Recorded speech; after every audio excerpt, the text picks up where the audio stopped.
Welcome to Atlanta Tarot. This is the tarot forecast for Sagittarius, February 2021. So we'll be moving into the element of air. We're already in it, actually. It's the 21st of January. So can be lots of turbulence this month, lots of wind, all that goes with the element of air. So try and keep grounded. Let's do your 10 card shuffle and see what comes out. 10. The energy around is the world. So the world talks about endings, completion.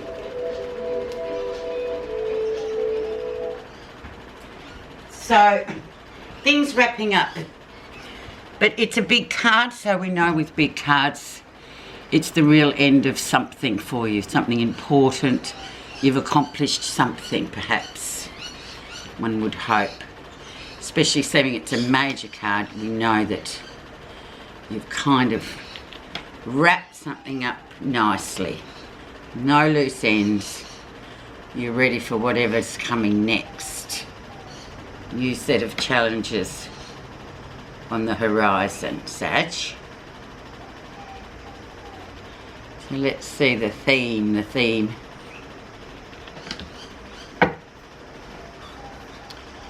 Okay, where you are right now.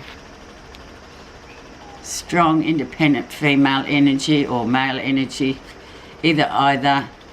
Completion yet again, doing really well. Almost over the finish line with something that you've been working on. It's a coins card, so it's earthed. It's very much a bearer of fruit. It's something is really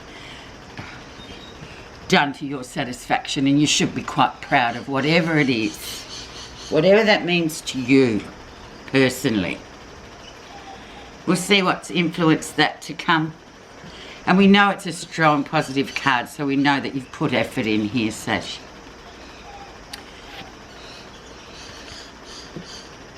The Ace of Wands. So yeah, the energy to do whatever it is you've been focused on. So you have been concentrating a lot of energy in the last couple of months on just getting everything to how you want it to be. Either lifestyle, work, that sort of money, all this sort of, and for Sagittarians too, this is a really strong, and it's a big effort because most Sagittarians that I know, including myself, we love to travel, we love to move, and we can't do that anymore. So we've got to put our energies into things that we can do. But the energy's still there, the same energy, but now we're applying it to things other than sort of getting on planes and trains and automobiles. This is an excellent card too, and for any Sagittarius younger set, fertility. Fertility, I mentioned that, and a certain person will know what I'm talking about. So, excellent. Let's have a look at the background, Sag. The Five of Swords. So 5 being change, swords being, you know, battles, arguments, people, a group of people.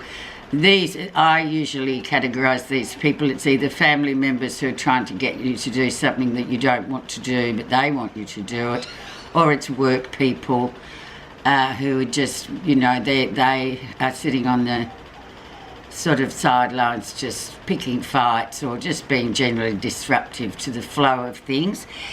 Obviously here we can see that you're doing really well, but there's always this element there, Sag, as we know, this sort of disruptive troublemaker type. And sometimes, to be fair, we can be the troublemaker types as well. But this is sort of picking your battles too, and that energy was around sort of December, January time, even probably before that. So you learn to sort of go, oh, I won't give that any air. Just, you know, focus on your own stuff, not on the chatter in the background. So, recent influences, Sag. Whoa, the High Priestess, the daughter. So the High Priestess, a big card there, Sag too. So this is very much talking about the time of when we're in Pisces. So that's like that February 21st through to March 21st approximately. Pisces time, so it's very much a keeping your own counsel, keeping things to yourself, not sort of divulging everything to everybody like sometimes we all like to tell people when things are going well or great. But the High Priestess says, no, keep it to yourself. Keep your own counsel. Do your own thing. This isn't a time to be oversharing with the group and the group hug and all that sort of palaver. This is more for you, Sag, for you to sort of get on your track for this year. Very interesting too in terms of connection with people that, you know, people that you just gel with, people that, you know, you probably resoluted yourself in the new year to sort of don't chase people, don't, you know, if you don't click with some people from before, well, just leave it behind and just leave it alone, just focus on your own stuff. So very much a time of introspection, looking inward, very intuitive time too, so take note of your feelings about things more than what you think, especially in Aquarius energy, because we can sort of get stuck in our heads a bit too much because it gets a bit turbulent, as I say. It can be a bit of a rough plane trip in the air signs. And fire can get sort of go either way with air, so we all know what wind and element of air does to fire. So you're fire here, so keep yourself to yourself and focus. The lesson you'll be learning, the Lovers, the good old Lovers. So the Lovers, basically, the theme of the Lovers is it sort of asks you individually to ask yourself, and especially with relationships, Sagittarians, ask yourself what love actually means to you. It can be in any context. It's not, you know, the romantic always. There's lots of different kinds of love for lots of different kinds of people. So, but you have to sort of dig deep here and delve in there, Sag, and ask what does it actually mean to you? And then when you can kind of relate that to your idea of what love is or how you live, you can sort of be clearer about what you want in terms of other people, because love is really, it's a tricky number. A lot of people feel quite defeated if they don't get it right, but it's just a succession of meeting people to find one that fits, and maybe they don't, because maybe that's your way of dealing with it too. Do you fight or do you flee? It's as much as it is, it's the commitment to how you feel. Interesting. So that's what you're learning in this time. Near future, so end of last week of January, first week of Feb.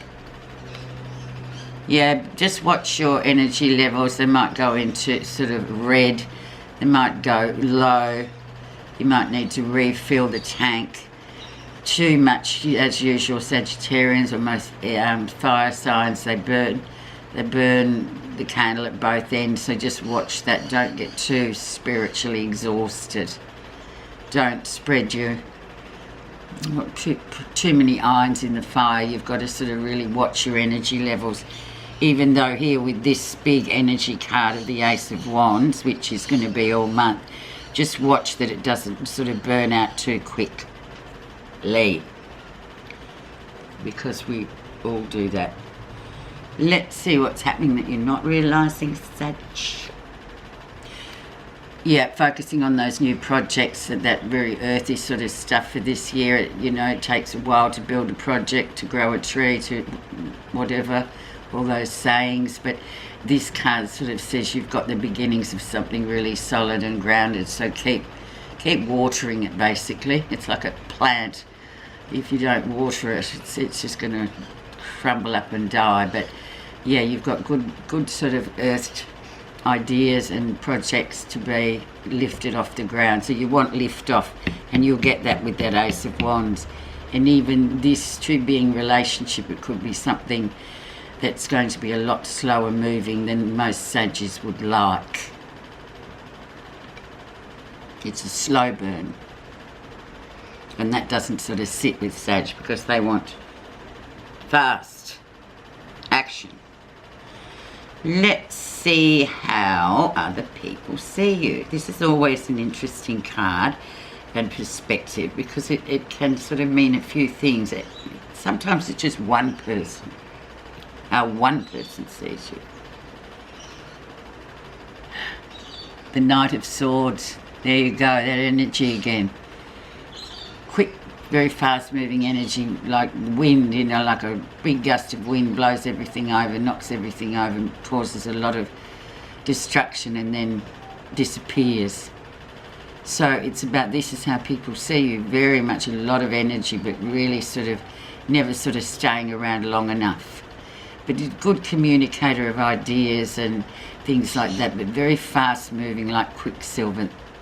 And sort of there's an immaturity about this card too. So if this is some sort of, for the younger ones or whoever people, someone's come in your life and then gone out, or if you've done that to someone, that's how that kind of, you've left them feeling like, oh my God, what was that whirlwind? Who is that? Did that really happen? Because it's a force. He's a force of nature, this Knight of Swords. And he can be seen as a bit sort of fickle, you know, he's just there and he says the right things and then he's disappeared off the face of the earth. But that's how other people are seeing you. And perhaps in line with this relationship thing, and what does sort of that connection mean to you? What is that love business? It's a big word, isn't it? But I rest that my case. This is for you to interpret yourself. What you're feeling positive about is Six of Wands, so you're doing really well actually, moving along very well, but as usual Sagittarians set quite a pace. They are the pacemakers. They're the fast and furious ones that get themselves into lots of trouble sometimes, but often come off as looking like, yeah, yes, yet another victory. So doing really well, but just be careful not to burn out. There's a lot of wind around this month. Let's see the outcome. And then we have a rest. Then we go into Four of Swords, which is just be a spectator, not a participator. Watch the world go by. Keep quiet about things, just watch and listen and learn. Taking a bit of a break, stepping back a bit, still being in life, but just being more of an observer. Conserving energy is another one, especially for the Sagittarian people who have a lot of energy. So it's a nice way to kind of end up. Don't really think there's anything here that needs clarification, Sag, but it does. The lesson is the Lovers. So the Lovers is, it's very much about being uber critical about what love means to you, relationships especially, fertility, being really sort of single-minded and focusing on what's right for you this month rather than, you know, involving casts of thousands who really, at the end of the day, you're going to do what you want to do anyway. See your message. Discipline. A disciplined mind leads to happiness. An undisciplined mind leads to suffering. Discipline is one of the most used practical tools to reunite mind, body and spirit, and is encouraged in many spiritual pursuits as a way to attain ultimate happiness. Discipline. There you go. It's a good word. It's a good tool to have, especially with love. Thanks so much for listening, Sag.